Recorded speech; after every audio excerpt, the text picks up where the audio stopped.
What's that?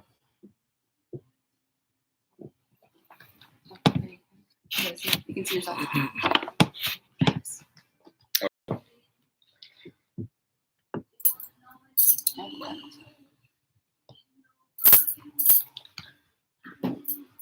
So I'm live here, and we're starting this thing up. Waiting on a few people to chime in.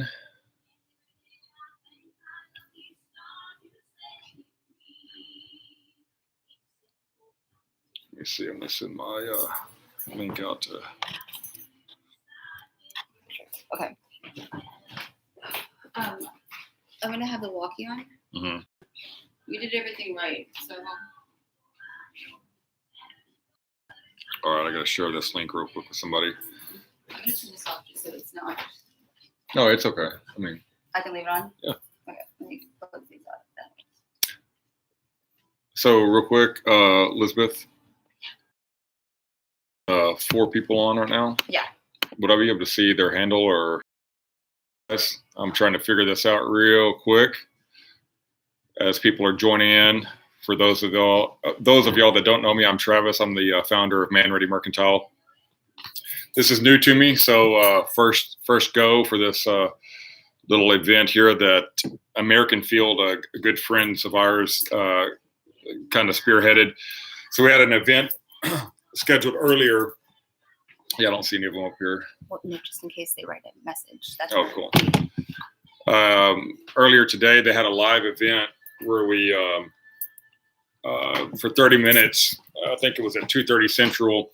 It was just, kind of opportunity to get to know me and Manready and ask a few questions. But this is a full long hour event here where we have a live segment on this YouTube station where really you can ask anything you want. I know people every day ask me a lot of different questions on social media, especially Instagram. And it's very hard for me to be able to answer them because there's just a lot of questions about a lot of different products, and we have so many thousands of different ones. And I thought, this would be really cool to be a part of so that I can answer directly.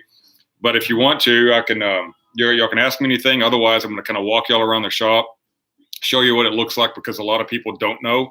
And I'll just kind of have fun with it, make stuff up as I go, and, have a good time. So here we go. So this is actually upstairs of the shop.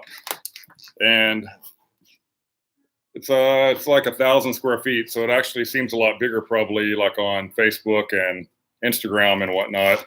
This is the new shelf we just brought in here. My buddy brought it down, and this was a backbreaker to put up, but we got it up the stairs. But for those of y'all that don't know, again, I started the business back in 2012 in my apartment, and I started by making soy candles in reusable whiskey glasses. Show you one of them right quick.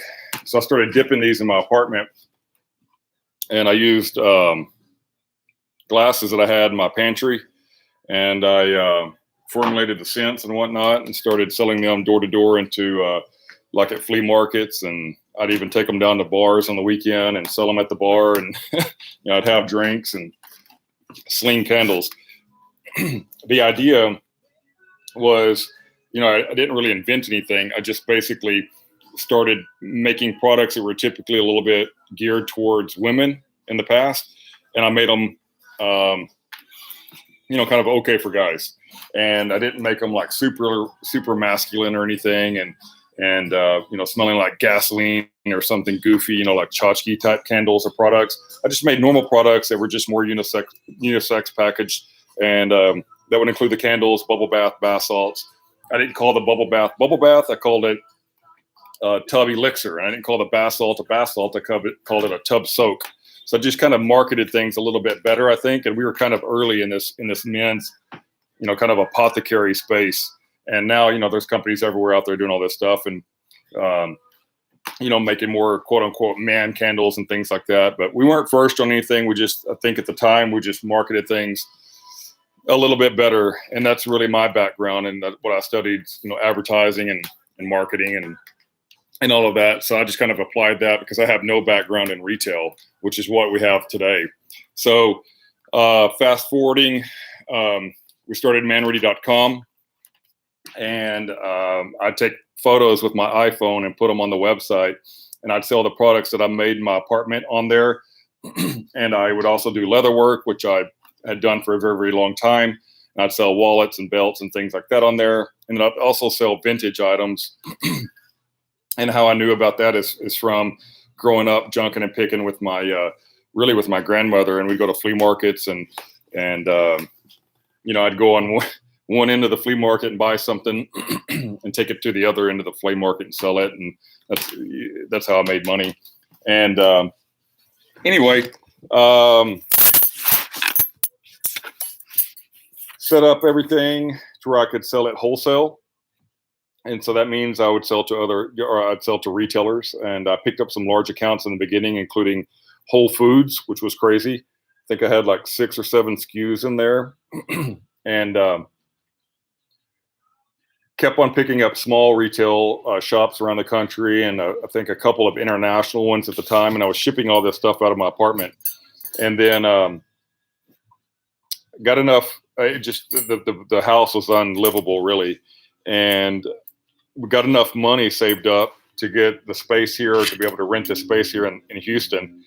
And initially, we're just looking for like a warehouse to be able to make this stuff in and to be able to ship it out wholesale, and had no intention of having a retail store. But we found this place, and then it had a downstairs, which was really cool because we could make everything and ship it out wholesale. And then the upstairs, we could sell it at retail. But it's very unorthodox to be able to have a retail store upstairs, because technically it's not a smart idea. Just to let you know, it's hard enough to get people to come in curbside, much less to come upstairs. So we found this old building, redid everything ourselves, painted everything, the whole 9 yards, and then opened up like 3 weeks later. And we didn't hardly have anything in here. We had our products and a few other brands, and but things kind of worked, and we just kept on buying more and more products from third parties, meaning like this shirt's free note, right? This isn't something that we make. So just like any other store, we also carry other brands. So we don't just make our own products, we carry other brands, as many of you probably know. But talking here, I'm just going to assume that many of y'all don't know anything about the company at all. So we're a manufacturer that makes products here in Houston, and we also have our own retail store. We used to have one in the airport that we tried out for a while, but it was I'll just be honest with you, it just was a nightmare. And people all the time were hitting us up like, oh, how do you get in there? And how do you do this? If you're not a big business, I would highly recommend not trying to pursue having an airport store. It's very difficult getting the products in there and the process. It's a lot of money. It's you can't have a lot of products in there because of the obvious, for TSA reasons and conflicting stores and all kinds of stuff. They really, the way they regulate it's very complicated. And plus we had a third party company managing it, and they didn't want us to compete with their other stores. So like if I wanted to put a bag in there, they wouldn't let me because they said it would compete with Toomey. I'm like, our artisanal leather bag does not compete with Toomey, but there's no convincing them otherwise. So it's very political, and they, in that sense, it's just not a good fit for small businesses. And it takes a designated person or persons just to manage the inventory. And plus it's you have an airport staff, nothing against them, but it's a different protocol just on how to get to work. And I don't know, it's just a lot. It was not for us. So we got rid of it. But about a year and a half ago, up until about a year and a half ago, we were making our products downstairs. So I'd moved everything out of my apartment. We were making the products downstairs, shipping it out for the online orders at manready.com. And then we would also ship out the wholesale orders. And then we did our leather work down there, and we had our office down there, and it was just we were on top of each other. So it's about 1,500 square feet, which is not very much. At the time, whenever we came in, it was a blessing because it was just so big and open. We had nothing in there. But then we quickly outgrew it. So about a year and a half ago, we took everything out of there and moved it all down the road to what we call our production space here in Houston.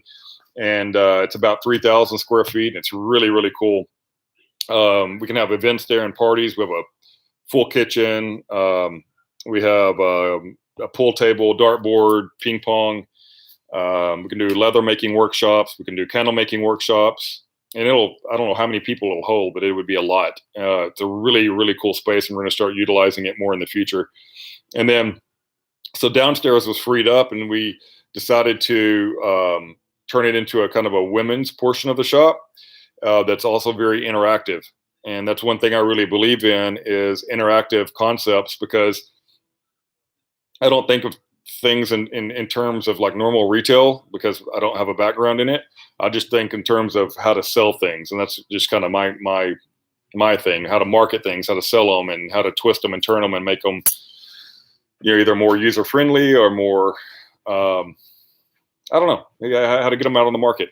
You can have the best product ever, but if you can't sell it very well, it's just going to be a dead end situation, in my opinion. So whenever the second you walk in, it's a 360-degree Instagrammable, Facebook, shareable social media moment. You got the big flag you can take a photo in front of with your friends or family. People will post that and share it on Facebook. That advertises for us. You got this cool old TV that I took the inside out and put a flat screen in it, and it spins all day, and people take photos with it and watch TV down there and hang out. They'll take photos of that, share it. That markets for us. Then we have an old phone booth. People get in that, mess around all day on that thing and take photos and share them. And then you come in, we have an old car where we painted a mural. It looks like a Texas backdrop. You can get in the car, and when you take a picture in front of it with a mural behind it, it looks like you're in your own postcard. So that's marketable. Then across from it, we have an old Miss Pac-Man. Kids love it. You can hang out. It's just, it keeps you in the shop a little bit, having a drink, you're playing Miss Pac-Man, taking photos, hanging out, you're having a good time. So it's not like a normal retail shopping experience where you just want to come in and get the heck out. You want to hang and stay a while. Then you make your way down to what we call the candle bar, where we make you a cocktail on the house, and we'll teach you how to make your own custom candle on the spot, just like I used to do in my own home. And you can take that home with you. You'll label it and take it, or you can gift it to somebody, or whatever you want to do. And then down there, because the reason why we started selling women's stuff down there is because over the years, people kept asking, when are you going to ever carry women's stuff? I was like, well, the name of the shop is Manready Mercantile. It's kind of a men's shop. Not that I have anything against selling products for women or whatever. It's just the nature of the business was selling men's goods, and simple as that. So I started thinking, well, why don't we, just sell women's goods down there? So we've started piecemealing that together, and to get the type of stuff we have up here down there, it takes time. So people realize, people all the time, they're like, when are you going to get more inventory for it? And we've got a lot of stuff, but it's not near like up here, because this took 7-8 years to get these types of brands, this quality of stuff, and they don't grow on trees. I mean, we look for stuff all over the world now. So even though we're based here in Houston and make a lot of our own products here, the idea originally was to buy made in the USA goods and put on our website, and then whenever we got the store, to have made in the USA brands in the store. And we have probably more than any other store that I personally know, and we sell wholesale to store, I don't even know how many shops. So we have probably at least 100 made in the USA brands here, but we also have select international brands. And one of the things I was explaining earlier as to why is because, well, one, brands from other countries are terrific, and two, I've got a lot of friends that make them in other countries, which is even better because I know them personally. And three, a lot of our retail stores that we would sell to are just like us, where they would make other products and sell them at wholesale. So I can't very well sell them products and then be like, oh no, you make whatever, a watch or something in Germany, I can't carry your goods because you're not made in the USA. That's not really the idea. It's not like die hard, you got to be made in the USA or it's a no-go. It's just that I want to know the maker, I want to know the brand, I want to know that it's not made on some crazy degenerate assembly line with people over them, whatever the analogy may be that you want to come up with. You know what I'm getting at. I want to know who to contact, where it's made, how it's made, the fact that I want to make sure it's made well and ethically, and all of those sort of things. So it's not so much just made in the US, because even stuff that's made in the US may not have the best working conditions or whatnot. So we look into that as well. Luckily, most of the brands that we carry, when I say made in the U.S. brands or even the overseas brands, they're they're made like in somebody's, garage or somebody's, small little shop like we have down the road here. It's not some big crazy operation where it's, a terrible environment and all this stuff. So that said, we've changed a little bit on the type of products that we have brought in over the years, and we'll continue to adapt. So whenever we started in the beginning, we had the super heritage style type vibe here. And what I mean by heritage is very workwear related. And that's, even though I'm from the, quote unquote, the country, Zephyr, Texas, which is like a population of, and I don't even know what, maybe 500, that workwear type apparel, although I do like it, is not exactly, how do I word this? It's not exactly my fit. So like what I'm wearing right now, I mean, I just wear basic, white t-shirts, an overshirt or whatever, shorts, pants, boots or whatever, but it's nothing crazy and over the top like country western or whatever you want to call it. That's just not our thing. Ours is more like kind of timeless type of items, like just a good white or a good basic t-shirt, a good just flannel shirt, something that's made well. And that's really the direction we're headed. It's just stuff that whether you're 16 or you're 86 years old, you can wear. And what that does for us is it opens up our target audience instead of condensing it down into the super kind of heritage workwear style. That's a very, very small niche market. And although great products in that industry, and we do carry some of them, it's not going to be the only thing that we're going to carry. Not everybody's going to wear raw denim with, boots and, a flannel shirt or whatever it may be. It's just not our thing. So we'll splash it with a little bit of that, but we also have your standard stuff that you'd wear to the beach, or the stuff that you'd wear to a backyard, picnic or to a picnic or a backyard party, or while you're traveling or whatever. So we have a wide range that hits a lot of different target audiences, and that's my goal, because I don't want to be restricted, because styles change and different things change over time. But I can tell you, most of the stuff that we have in here, it's timeless, and so what it allows us, even if it's last season, it's still in style, it's still in season, and so we don't get stuck with a lot of goods because the industry or the trends changed. So I look at all that sort of stuff, and I don't just like follow the leader of what everybody else is doing. And whenever I buy stuff that I want, and stuff that I want to wear, and stuff that my friends would want or my family would want, and I think about that and not what I read in some magazine or what I saw on TV or whatever it may be. So I just don't go that route. So the way that I buy is very different, and how I perceive things, I think, is very different. But I don't want, I mean, we've got kids that come in here that buy our extra small t-shirts and they love them. Right. But who would have thought that kids are buying this stuff? And I have people that are much, much, much older coming in and obsessed with, certain items and certain brands. And I never would have in a million years thought that person would have been shopping in here in the beginning. But in the beginning, we were very one-dimensional. And now that we've opened it up, our revenue's opened up. We've created more jobs. We have a wider range of goods. We adapt and we learn as we go. And I can tell you from working with a lot of retailers all over the world, not a lot of people will change their mind or how they look at things. And I don't know why. I don't get it. And they just won't adapt. They won't get out of a certain mindset on certain things, on how they should run their business or change or whatnot. And it's just, I've seen, I don't even know how many people go out of business over time, like a lot of retailers. And there's a reason why our company is going strong, even through this crazy time. It's because we don't stop. We don't give up. And we have a work ethic that is just wild. I mean, myself and our crew, we have a trademark called work hard, live well for a reason. It's not like mess around and be lazy and, hope for the best. It's work hard, live well. And it's written down the entire side of the building. And there's a reason for it. This isn't, I don't work a 40-hour work week. And I have a lot of people that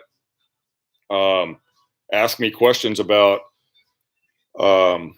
starting a small business and they want to get into retail or manufacturing or whatever it may be. And they say, what's one piece of advice you can give me? And one of them would be, if you think you're going to work 40 hours a week and make it, you're sadly mistaken. And they're like, what do you mean?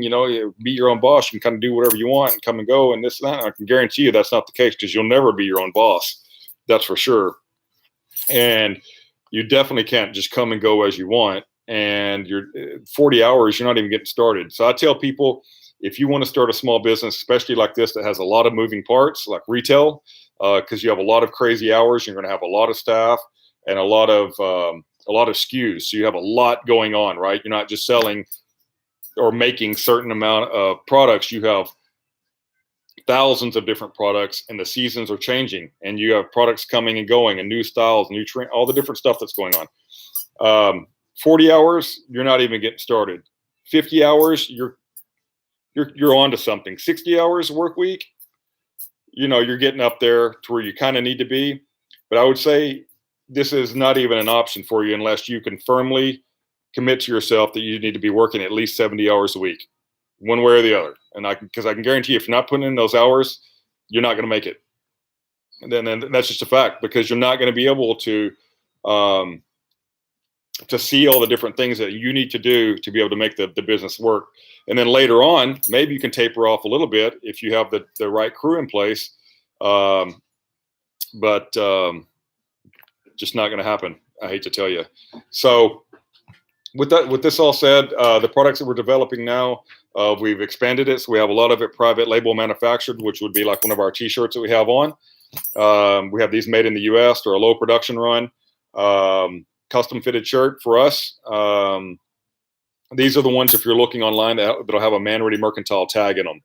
These are going to be the higher end t-shirts that we have, because they are a low production run and we don't make millions of them. We have another price point though that we'll still do some of our designs on that are $28 tees. And the reason why we do that is not everybody wants this t-shirt. They don't want to pay $36 for the t-shirt. And that's fine. That's why we'll give, again, we're opening up the target audience in the market, because $36 is too expensive for a lot of people. So we take that into consideration. Hell, $28 is too much money for a lot of people. But the big thing is to that, we don't sell stuff just because it's cheap. We don't buy cheap products. We're not going to buy cheap products, and we're not going to sell cheap products for that reason.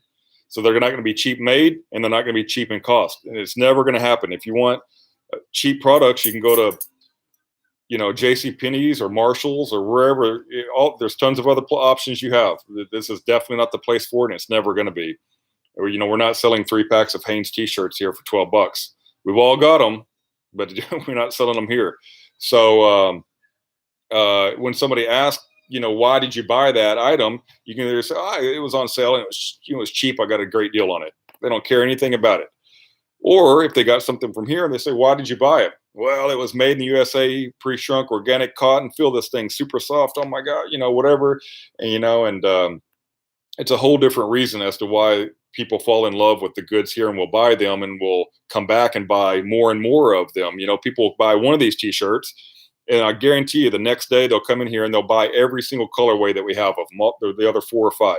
It happens every time we come out with the new season of our shirts. So, and there's a reason. They're good. They last. People are proud of them. They're proud to support a business that believes in that type of stuff, and isn't just coming along to take your money and sell you a bunch of cheap crap. And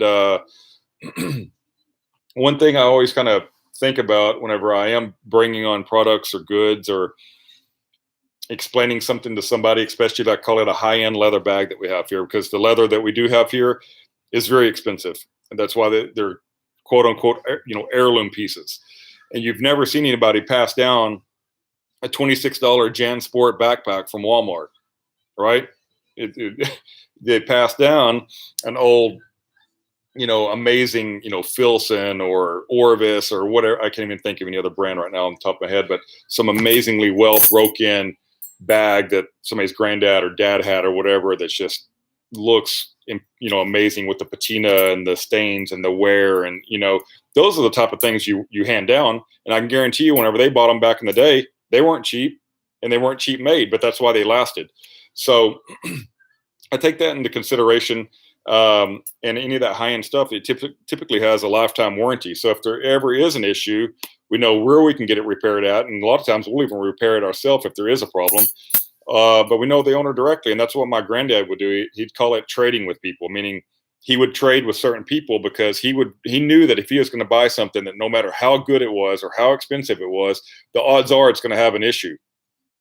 But whenever it did have the problem, he wanted to know exactly who he could go talk to take care of that problem.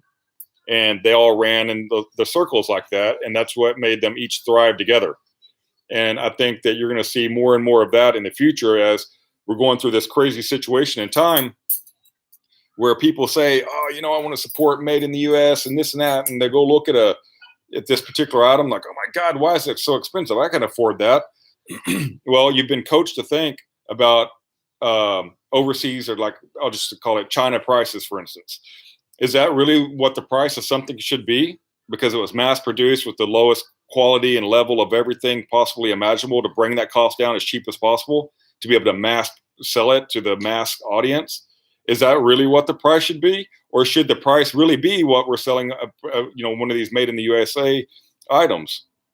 So you're kind of coached mentally to want to buy made in the US until you see this price tag, when you're mentally trained to think about it should be priced like a China item, and there's some great stuff that does come out of China, by the way, just to let you know. And we carry some of the brands that have them, and they know the factory, and they have videos of the factory, and we know all the conditions and all the different stuff. And some of them would put some of the places I've seen here of touring factories to shame in the US.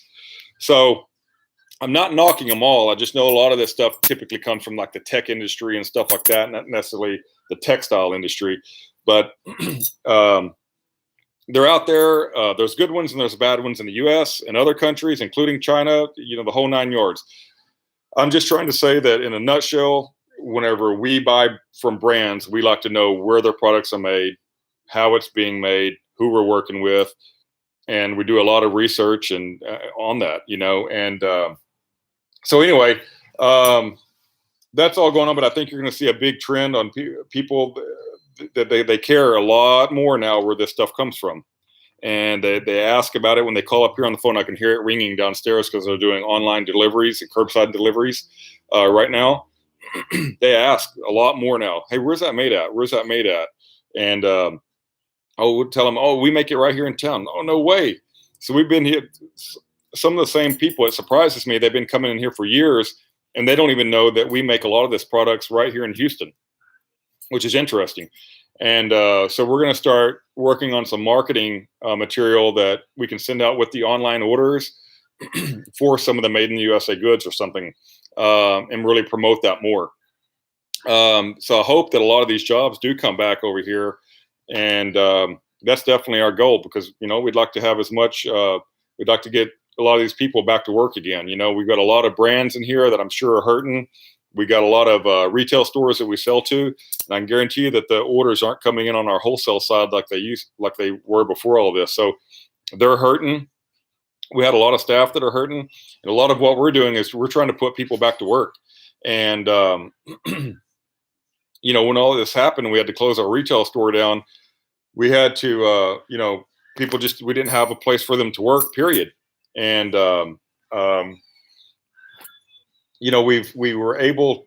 had the mindset, we're just not going to give up. This thing's not going to beat us. And now we're putting people back to work. And we're doing it in a safe way. We're constantly on doing training and whatnot on safe guidelines, everything that we can do just to keep them safely employed. And so, I don't know what questions you guys have right now. I feel like I'm doing a lot of talking over here, and y'all aren't texting. Let's see right here. Say something. Y'all let me know who you are, because I really can't see who's on here anyway. Then again, this is my first time doing this, so I'll probably learn it more. And probably what I'm going to start doing, just to let you know, is I do a lot of like how to make things, and like especially cooking on Insta stories on the Manready account and on my personal Instagram account, and I'll post them sometimes on the Facebook as well. But I'm probably going to start doing a lot of live, like how to do, whether it be candle making, leather making. I learned this really cool thing the other day on how to make clear ice, which is really neat. Candles, leather. I'm gonna do the clear ice thing, how to make an old fashioned, and just some other tricks on different things that we've learned over time on how to make products here. A lot of people see, and one of them I'm gonna do, by the way, is really, I'm gonna get up and show y'all. I have a lot of questions about candles, and I will tell you, there's a lot of people that whenever you get, I'm just gonna explain this real quick. On our soy candles, we only use soy wax. Put this down. Whenever you're burning a soy candle, unlike paraffin, paraffin burns very, very hot. And that's why it puts off a very strong scent very quickly. But it also burns itself up very fast. And you also really don't want to be breathing that carcinogen that it produces. And that's why your walls and your ceiling will get real hot. Real black, because it's producing so much soot in the air. Let me get a drink here.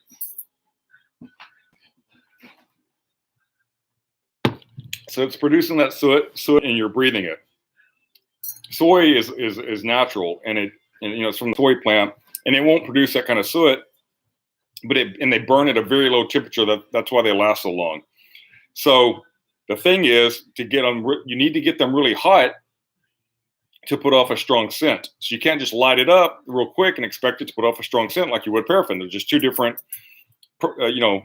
items. And so when you burn this candle, you want that wax to melt all the way to the edge. And that's when they start working really well. That means it's really hot. You know what I mean? So you can't go and just burn it and let it get a little pull going in here and expect it to work well. And furthermore, what's going to happen, it's going to start tunneling and it's going to go straight down. And you're going to have a hole straight down through the middle of that candle. And there's no reverse. It's called tunneling. And we call it, that's why they say candles have a memory. So that means the next time you go light it, it's not going to go wide again. It's just going to keep going straight down. So every time you burn a candle, you need to burn it all the way to the edge. Especially on this top burn, this first few burns, there's not a lot of convection in here because you haven't burned it down that far. It's going to be like 3 to 4 hours that you need to burn this to get that puddle all the way to the edge. And that's very important because people, I would say every week or two, somebody's emailing or calling, hey, your candles don't work right. Like, what do you mean? Let me guess, it goes straight down. Yep, that's exactly what they're doing. I don't want to blame anybody, but I'm telling you right now, they're just not burning it right. So I don't know how you can, how else to better word it. We're doing our job. People just need to know. And so what we're going to start doing is making marketing material that we can send out with your candle and doing videos like this so that people understand it. So the last thing we want you to do is not get the value out of your candle and only be able to burn right through the middle of it and not be able to use the rest of that wax. So that's one of the tricks to this. And also to be able to get the wax out of here when you're done, to have the whiskey glass, is to be able to get, put this thing in the freezer overnight when you're done. Take it out, get a little butter knife and put it down in there, and all the wax will crumble out of the bottom. It'll come right out and you can rinse this thing out. You've got a nice, whiskey little rocks glass. So, or whatever they call them, tumbler or rocks glass. So that's your candle lesson for the day. A lot of people ask hey Heather, you got my favorite candle. Thank you so much. The best sellers, people always ask, is this Amber and Iris? And then the one I like, and ironically, not a lot of people do. And I think the name geranium scares them off. I don't know why, but it's a very floral candle and it's very strong. And a lot of people don't like really strong candles for whatever the reason. And if you don't, you would not want to get, well, let me back up. If you like stronger candles, you always want to get a fragrance oil candle, which is what these are right here, these Black Label, and these paint can candles. If you want a milder candle, still pretty strong, but milder in general, is a essential oil candle. This is the best seller, the Bergamo Antique. I don't know if you can see it because it's kind of bright in here. The Bergamo Antique, this is a pretty strong essential oil candle, to be honest with you. And it's our best seller on the essential oil side. But that's just the way it works. So essential oils burn, they're milder in scent. It's just the way the chemistry works behind them. And fragrance oils are always typically stronger. I have 2 large dogs at the house, so I always want really strong candles. My mom, she likes more mellow candles. She said it hurts her head whenever they're too strong. So again, diversifying for the consumer. We've got 2 different options. You take your pick. It's entirely up to you. I'm going to show you all the tour of the shop real quick. And a lot of times you'll see this on Instagram. So you can see how the shop's messed up right now. Normally there'd be shirts up here, so they pulled them all for online orders. But since nobody's allowed to come in the shop right now, the place is kind of a wreck. So you can see stuff over here, everywhere, and just everything's kind of a little bit crazy. This is our steamer. We got a bunch of new women's stuff in, by the way. This is some stuff from Mollusk. And there's a lot more downstairs. But anyway, let me take you out for a little bit more of a tour. So this is our upstairs. Let's see here. Heather, my favorite candles, thank you.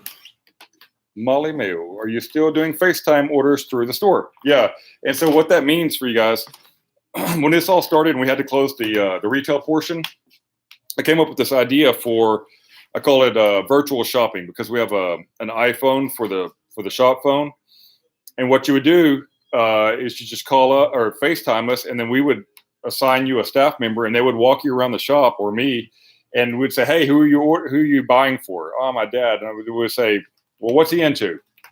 I don't know. What do you mean? What does he drink? Does he play golf? Does he hunt, fish? Does he, what does he do? Does he dress up? I mean, tell me something besides just your dad, you know? We get to know, we'd find out who it is, and we'd say, well, okay, well, what's your budget? $100. Okay, cool. So we'd go and put together and give them and FaceTime with them a bunch of different options based on what they're telling us. But what we didn't want to do is, say, oh, you're shopping for your dad? Okay, cool. He might like this and he might like this. I mean, you could just go do that on the website, right? But there's a reason why people want to come to a store, first of all, and shop instead of just ordering online, because they want to talk to the staff member. They want to see, touch, smell, whatever it may be. Well, we were restricted of some of that because you can't come in the store. So I wanted to give you the next best thing, and I call it virtual shopping. You can still do that. All you got to do is just call the shop phone, or FaceTime the shop phone. We'll walk around, find out about who you're buying for, what the budget is, and custom cater to it. And that way, like, okay, he's into golf, hunting, fishing, and he drinks whiskey. Okay, great. Well, we have these, fishing lures. We have these duck calls. We have these, whatever it is. And that way we're guiding you in the right direction and not wasting each other's time. Jessica Nicole, how often do you bring new products in the store? New products arrive daily. So I'm going to do, this is my mom, Penny Weaver, my must-haves: daily wash, hand soap, essential oil candles, and seasonings. So one actually really cool thing, like my mom's saying here, is we have this vegetable pinch and throw spice, and we have the meat one as well. The whole idea for this is it has everything you need, nothing you don't. So you can put some of this in a little bowl, and you can just get like 1 pinch for each pound of vegetables, or 1 pinch for each side of meat. It's right now, this particular vessel costs like, I don't know off the top of my head, it's like $4 or something. I don't know, $4 or $5 landed. And so it's very gifty. So it's expensive in that vessel right now, but what we're working on is selling it in a bag, so we're going to reduce the cost because we're not having to pay for that bottle. So, and it'll work as a refill. So if you wanted to gift one of these, or even have one for yourself, because it is really, really cool, by the way, we're going to bring the cost down by having the refill. So some of the stuff we have here, the initial bottle, like I'll just call it like our bubble bath. It's wax dipped and all these different things. But what we're going to do here in the store is we're going to start having a refill program, so people can bring their own bottle, and it'll promote recycling, or they can bring this one back, and for a fraction of the cost, we can refill it for you.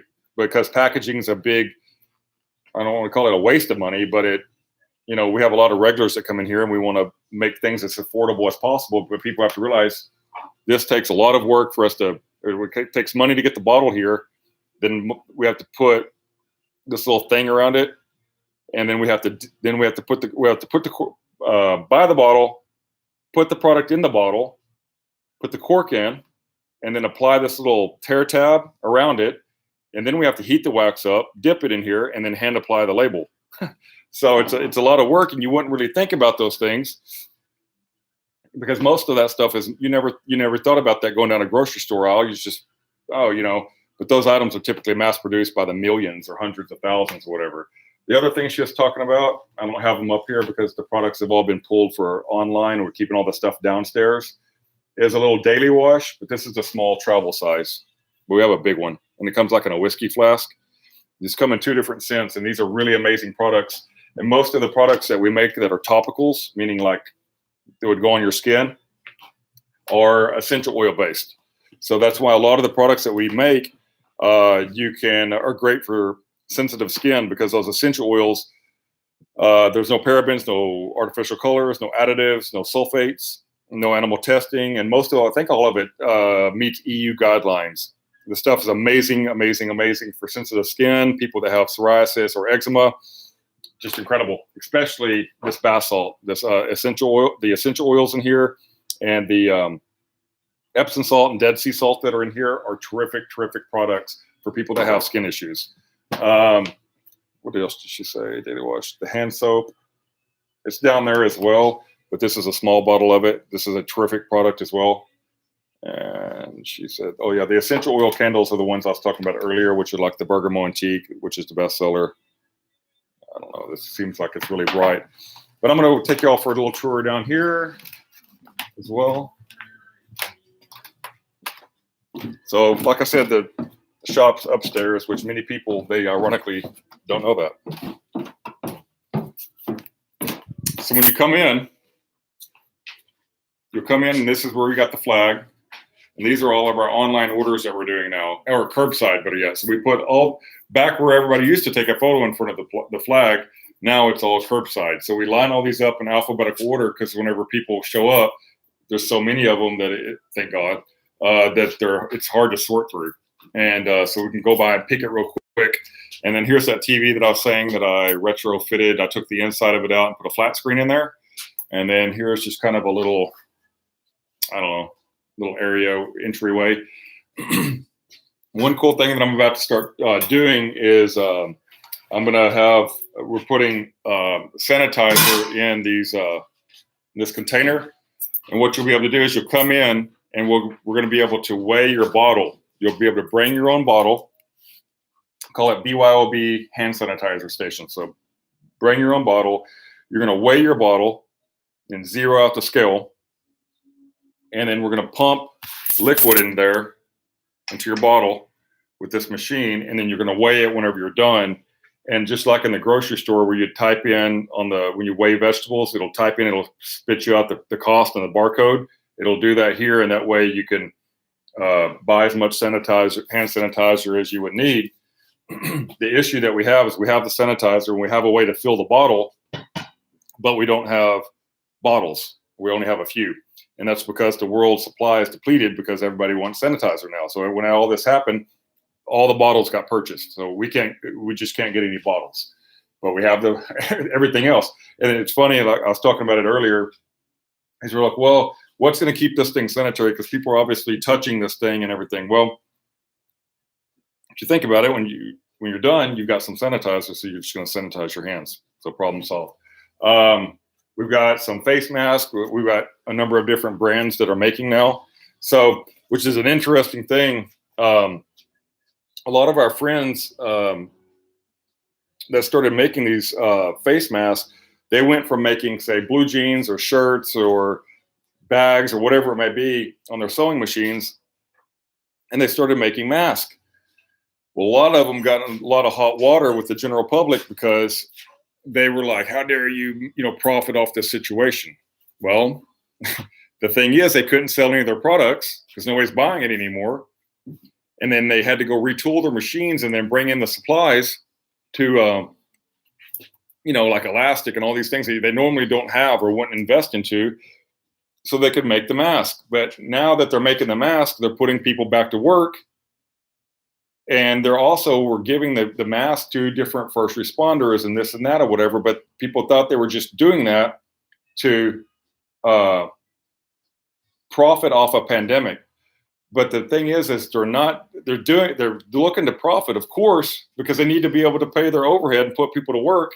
And if they're not paying their overhead or putting people to work, they can't make the mask. You see the weird catch-22 that's going on with it. But people, it's just a weird deal. And so as I come out with different things like the sanitizer or a mask or whatever, and how we promote it, I try to be very clear with people on how we're doing it, because I know that some things can come across the wrong way in the general public. They're looking for something to run with, and I don't know, whatever. So this is the car where you can take a photo in front of the mural. And then we've got Miss Pac-Man over here that you can play. We've got a bunch of sanitizer over here. And, even with the sanitizers, we didn't have enough time. These labels that we're making here, these are printed up on a laser printer at one of our business partners, Steve's home. So we're like trying to act as fast as we can, be able to get these products in the consumer's hands, but also any of the first responders or people in the medical industry or like a uniformed personnel, we're just giving the stuff to them for free, and it's the least that we could do. So we're not looking to see that we're making a lot of money on any of this stuff or anything like that. We're just trying to pay bills, keep people at work, put more people back to work, and make sure that we still have a business when this is all hopefully said and done with very soon, that they have some place to come back to. Because if we don't do the things right and think smart about marketing and the type of products we're selling and whatever, maybe, whatever the future, thinking about the future, I mean, you would tell us pretty quick, right? We don't want to be in that position. So here's some more online orders in the back. You got Gunner over here packaging up some online orders as well. This is that candle bar where you used to be able to come in and we teach you how to make your own custom candle back here. And then in the back, we've got our offices and our loading dock and stuff back there. But this is kind of our women's section down here. Normally, you can see this is the shelves are pretty sparse because we're just pulling all this stuff, and now we're just keeping everything still. You can see back here, kind of. We're just keeping everything in the boxes because there's no point in putting the stuff on the stuff on the racks. So that's kind of the rundown on some of this. I'm going to walk through here real quick. 1 second. And one thing, and this is something that's kind of interesting that we're doing right now. This is some Jiffy Pop popcorn that's coming in. And as of right now, we're not selling this, but we're doing a lot of corporate gifting, which is an industry or a market that I'm really interested in. So what we have is this customer, they had all this stuff sent to us, plus they bought a bunch of products from Manready that we make, and some of our other vendors make, and we're going to box all that stuff up and deliver it to their customers, like little care packages that they want to send out. So we want to start marketing to, companies and to people, instead of sending a cracker and cheese and basket that's wrapped in cellophane or whatever. We want to be able to make really cool, like corporate gifts or comfort kits or something like that to be able to send to people, whether it be for a holiday or a special occasion or whatever. So we're doing that for a number of different companies and have been. We want to really explore that more. We think that'll open up another stream of revenue and another job or two. And so that's the way you want to think about it. At the end of the day, we kind of have, or at least I have the attitude, like, it's not all about money, right? I don't want to sit around and think, oh yeah, how much money can I get from that? Because I'm not personally profiting from it. We're looking at, okay, well, how much is it going to cost us? Of course, how much we're going to make, and how many jobs can we bring in from it? How many people can we, support and bring in and relieve some workload from somebody else and free up their stress level and whatnot. So we're looking at it a number of different angles. We know you got to make money on it. Otherwise, it's not a good business decision. But in the end, some things just aren't going to be big money makers for us, but they're going to keep people busy and working, and they're going to help with their quality of life because now they have less stress because we were able to create a job for somebody else and take something off their plate and whatever. So you can kind of see how the mentality that at least I have here is a little bit different than a lot of other places, that I personally worked at, in my past, where all they care is just the bottom line. And probably many of y'all watching this have been in that same situation before, which is it's just not a good way to go through life or a day-to-day operation in a business, in my opinion. So the decor is something that, by the way, just looking around, a lot of people always ask about here. There's been a lot of people's hands, kind of play into this over time. Greg Rodelico, when he worked here, he helped get a lot of this stuff.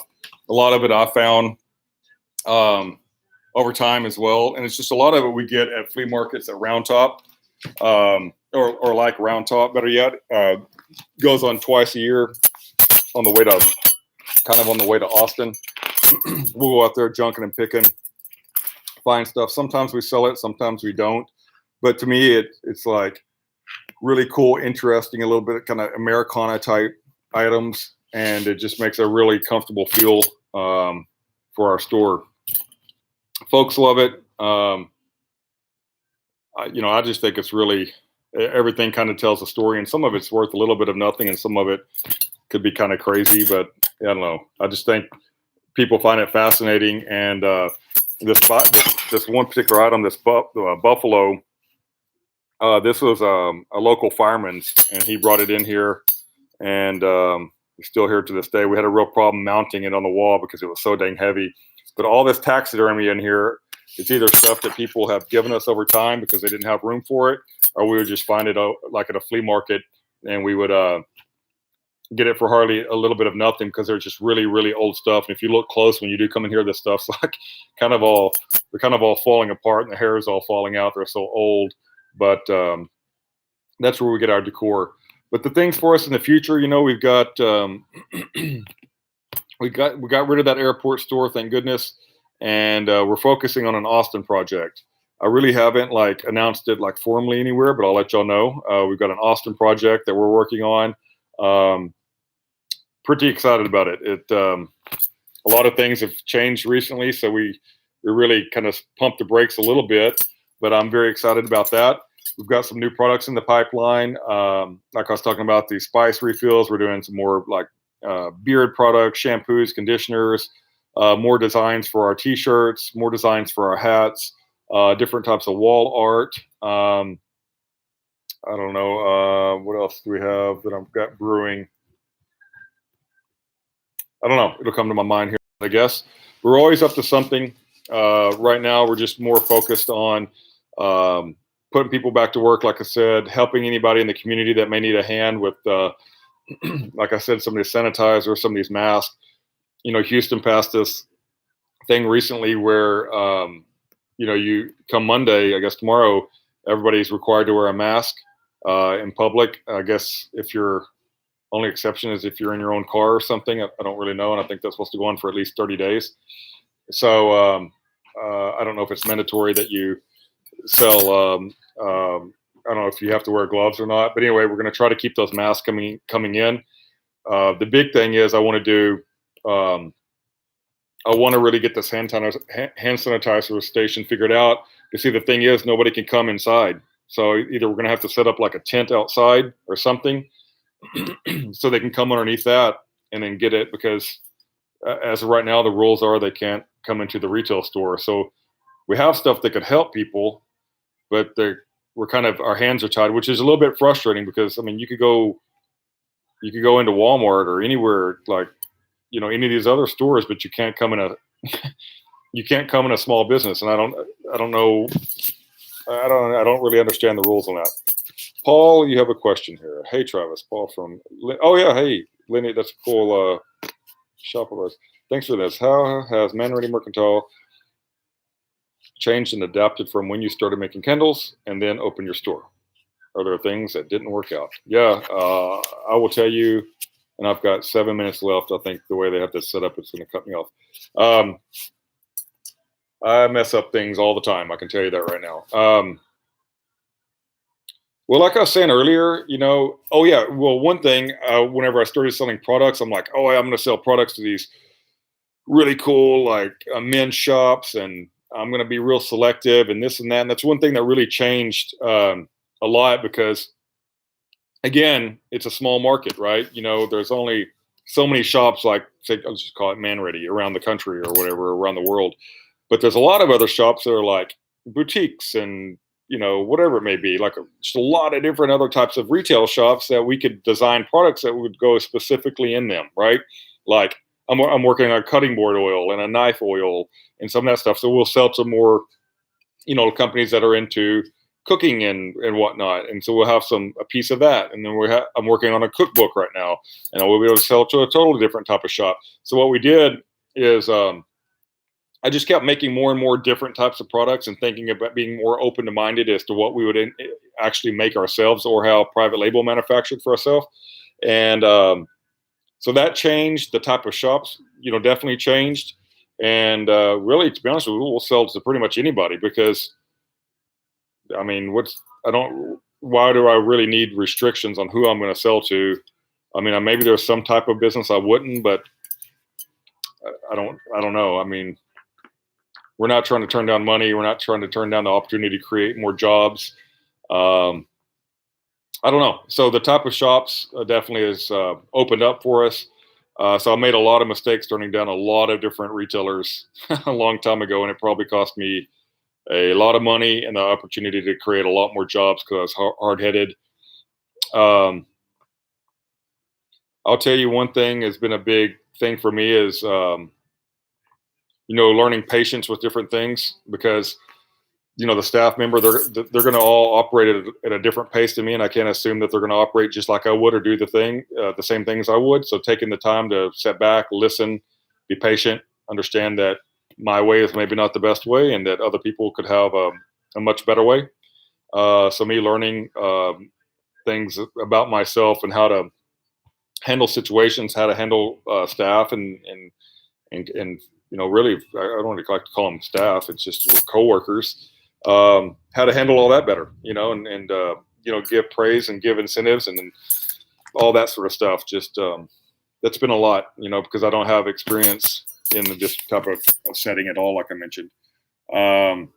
Things that haven't worked for us. We've had a few products that didn't work out. We had a cutting board oil. The packaging was just kind of too expensive, and it was kind of messy the way that we were doing it. We'll circle back on that in the future. So I'll fail at something, and then I'll kind of step back and think, well, was it just the packaging, the way it was labeled, or whatever? So a good example is this, like I said, this geranium and currant candle. This scent is absolutely incredible, but the name geranium, I was told it makes people. Well, I'm not even I'm not going to get into why, but I changed the name recently. We have the new labels that are going to go on them. So just thinking about the marketing side of things, a lot has changed. The type of shops, like I said, we sell to, the type of products that we're making. That we're just, I'll tell you, I've wasted a lot of money on products that were too early or quote unquote too cool. And that's why these basic, this is just a basic white Oxford and a basic white or basic t-shirt, just basic things like I mentioned earlier. Those are things that I've gravitated more and more to. And that's because being early sometimes is not that great. And that's one thing that I messed up on a lot is we'd bring in a lot of products in the past, and Houston here just was not ready for it. The stuff would just sit on the shelf, and people were not into it whatsoever. So knowing the time and reality is I think one of the biggest things I probably learned is not be, you want to be early on some things, but you don't want to go in all in too early, and save a little bit, kick a little bit back for later.